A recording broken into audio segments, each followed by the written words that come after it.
High, আমি অমিত কুমার রায়। সবাইকে স্বাগতম জানাচ্ছি আমার HTML সিরিজের নতুন ভিডিওতে।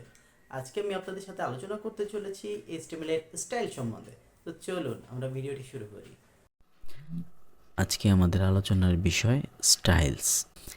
আজকের আলোচনার বিষয়ে আমরা শিখব স্টাইলস কি, উদাহরণ, এর ব্যবহার পদ্ধতি, style tag, inline style, external style এবং একটি প্র্যাকটিক্যাল ব্যবহার। স্টাইল কি? যে কোনো ধরনের content, image, text, video, audio ও আদার যাই হোক না কেন সুন্দরভাবে রিপ্রেজেন্টেশন করার পদ্ধতিকেই স্টাইলস বলে। টেক্সট, ইমেজ, ভিডিও, অডিও এর colour, font weight, font style, wide height, প্রতিটা জিনিসের স্টাইলিং করাকেই আমরা স্টাইলস বলে থাকি। স্টাইলসের ব্যবহার পদ্ধতি, আসলে আমরা স্টাইলস তিনভাবে ব্যবহার করতে পারি: স্টাইল ট্যাগের মাধ্যমে, ইনলাইন মাধ্যমে এবং এক্সটার্নালভাবে। তো স্টাইল ট্যাগের মাধ্যমে যখন ব্যবহার করতে হয় তখন জি ট্যাগের সাহায্যে স্টাইলকে ব্যবহার করা হয় তাকে স্টাইল ট্যাগ বলে এবং এর ব্যবহার পদ্ধতিটা অনেকটা এরকম। ট্যাগের ভিতরে আমাদের এর স্টাইলটি লিখতে হবে এই জনের ক্ষেত্রে এবং প্যারাগ্রাফের ক্ষেত্রে আমরা এখানে দেখিয়েছি। স্টাইল ট্যাগের ব্যবহার, তো আমরা এখানে দেখতে পাচ্ছি যে আসলে কোড এর ভিতরে এটিকে কিভাবে ব্যবহার করতে হয়। কোডের ভিতরে আমরা HTML ট্যাগের ভিতরে এই হেড ট্যাগের ভিতরে স্টাইল ট্যাগ, এইখানটায় এখানে স্টাইল ট্যাগটি ব্যবহার করতে হবে যদি স্টাইল ট্যাগের আন্ডারে আপনি স্টাইলিং করতে চান, এবং এর আউটপুট আসবে যথারীতিতে এরকম।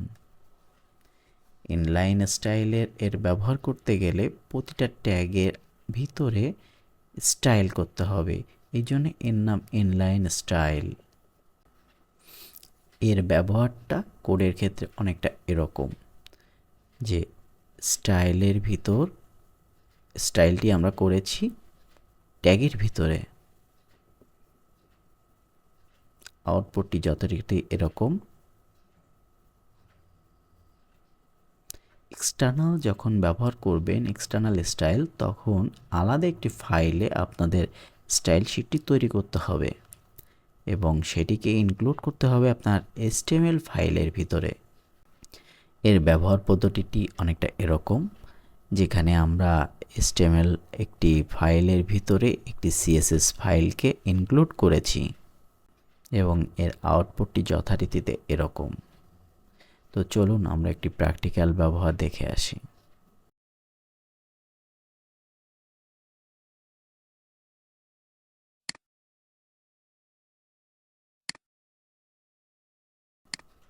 এখানে হেড ট্যাগের ভিতরে আমরা ইন্টারনাল স্টাইলটি করেছি। ইন্টারনাল স্টাইলের টাইটেলটা এখানে লিখলাম এবং এর আউটপুটটা আমরা ডান পাশে দিয়ে রেখেছি।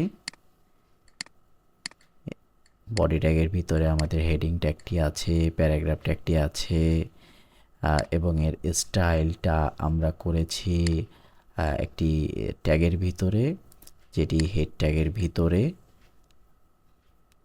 হেডিং ট্যাগের কালার রেড এবং প্যারাগ্রাফ ট্যাগের কালার ব্লু, সেই হিসাবে আউটপুটটি এসেছে এরকম। এবার চলুন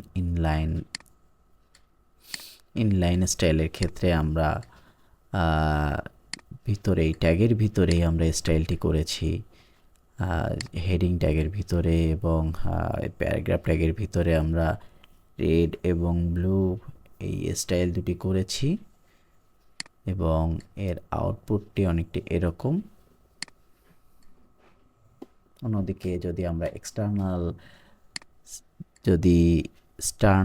স্টাইলের দিকে যাই তাহলে সেক্ষেত্রে দেখব আলাদা একটি CSS ফাইল এখানে ইনক্লুড করেছি,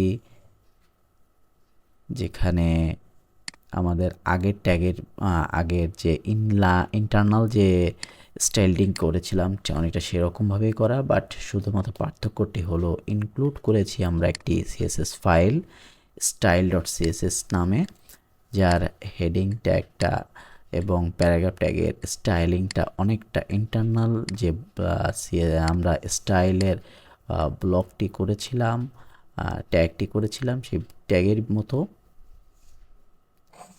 শুধু পার্থক্যটি হলো এটি আলাদা একটি সিএসএস ফাইলে করা, আউটপুটটি যথারীতিতে এরকম।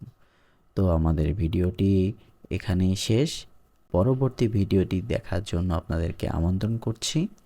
সেই সাথে অসংখ্য ধন্যবাদ আপনাদের ভিডিওটি সম্পূর্ণভাবে দেখার জন্য। ভিডিওটি ভালো লাগলে অবশ্যই আমাদের পেজটিকে সাবস্ক্রাইব এবং ফলো করে রাখবেন পরবর্তী ভিডিওগুলি পাওয়ার জন্য।